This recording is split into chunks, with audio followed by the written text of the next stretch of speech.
Assalamualaikum warahmatullahi wabarakatuh. Bismillah, alhamdulillah, wassalatu wassalamu ala rasulillah wa ala alihi wa sahbihi wa mawalah. Pemirsa, kita lanjutkan pembahasan mengenai rukun haji. Pada pembahasan yang lalu kita sudah sampai pada sunnah ketika tawaf, yaitu satu, ketika memulai putaran pertama memperhatikan mengucapkan Bismillah, Allahu Akbar. Yang kedua, menghadap Hajar Aswad ketika memulai tawaf dan mengangkat tangan sambil bertakbir ketika menghadap Hajar Aswad.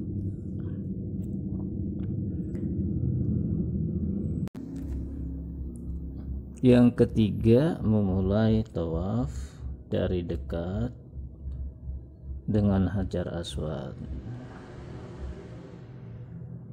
dari arah rukun Yamani. Jadi memulai tawaf dari Hajar Aswad itu wajib, namun memulainya dengan seluruh badan dari Hajar Aswad tidaklah wajib. Kemudian mengusap dan mencium Hajar Aswad ketika memulai tawaf, dan pada setiap putaran meletakkan tangan pada Hajar Aswad dan menempelkan mulut pada tangan dan menciumnya.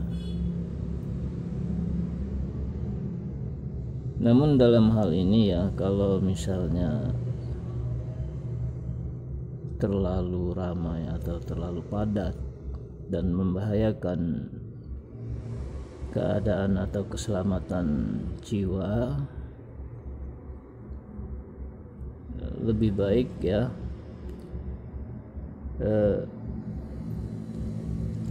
jangan dipaksakan, karena bisa menimbulkan insiden ya atau kecelakaan, misalnya terhimpit atau tergencet. Apalagi kalau sekarang ini tahun 2024 ini sudah masuk mulai musim haji dan jutaan manusia melaksanakan tawaf di Masjidil Haram ini. Jadi cukup dari jauh saja ya, dengan mengucapkan Allahu Akbar, Bismillahi Allahu Akbar, kemudian berputar mengelilingi Ka'bah sebanyak 7 kali.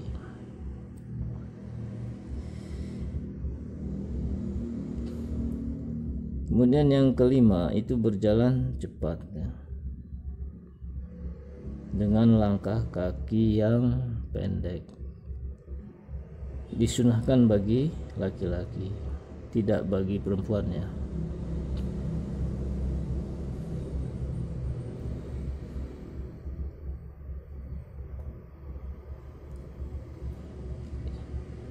Yang keenam, ittiba, yaitu membuka pundak sebelah kanan.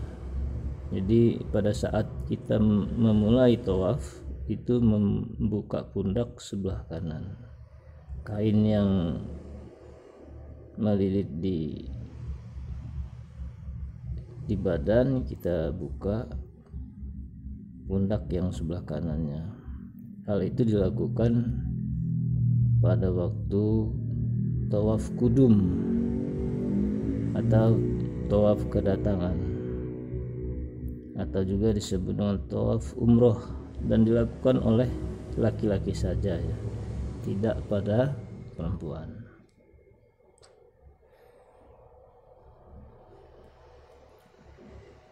Kemudian juga mengusap rukun yamani. Rukun yamani ini tidak perlu dicium dan tidak perlu sujud di hadapannya.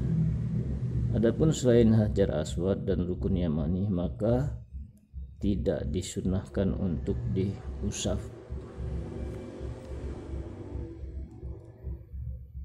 Kemudian yang kedelapan, berdoa di antara Hajar Aswad dan rukun yamani. Dari Abdullah bin As-Sa'ib, ia berkata, aku pernah mendengar Rasulullah Shallallahu Alaihi Wasallam berkata, di antara dua rukun, Rabbana atina fid dunya hasanah wa fil akhirati hasanah wa qina azabannar. Ya Rabb kami, anugerahkanlah kepada kami kebaikan di dunia dan di akhirat, serta selamatkanlah kami dari azab neraka. Hadis riwayat Abu Daud nomor 1892. Syekh Al-Albani ini mengatakan bahwa hadis ini sahih. Kemudian yang kesembilan, sunnah di dalam tawaf ini yaitu mendekati Ka'bah. Berjalan mendekati Ka'bah bagi laki-laki dan menjauh dari Ka'bah bagi perempuan, ya. Jadi kenyataannya yang kita lihat malah ya sebagian dari jamaah itu berdesak-desakan.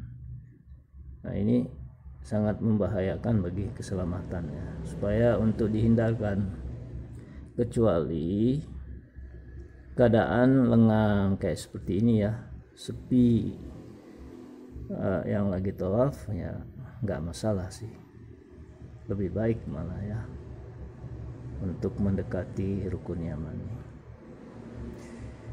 Tapi dalam keadaan yang sangat padat nantinya itu berdesak-desakan yang bisa membahayakan itu agar dihindarkan untuk keselamatan jiwa.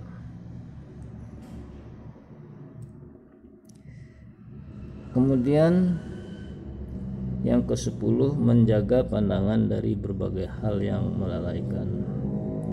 11, berzikir dan berdoa. Ya, berdoa apa saja. Kemudian 12, membaca Al-Quran juga lebih baik ya ketika tawaf, tanpa harus mengeraskan suaranya.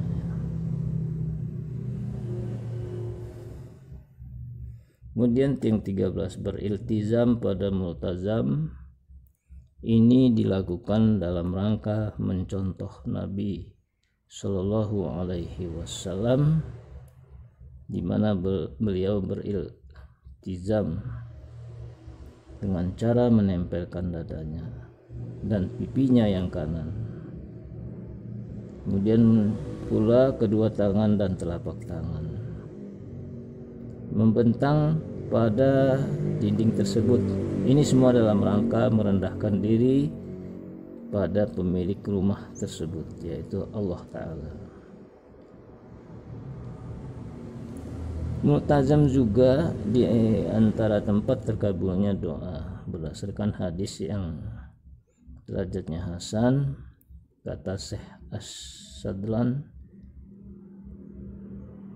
dalam Taisirul Fiqih 347 sampai dengan 348.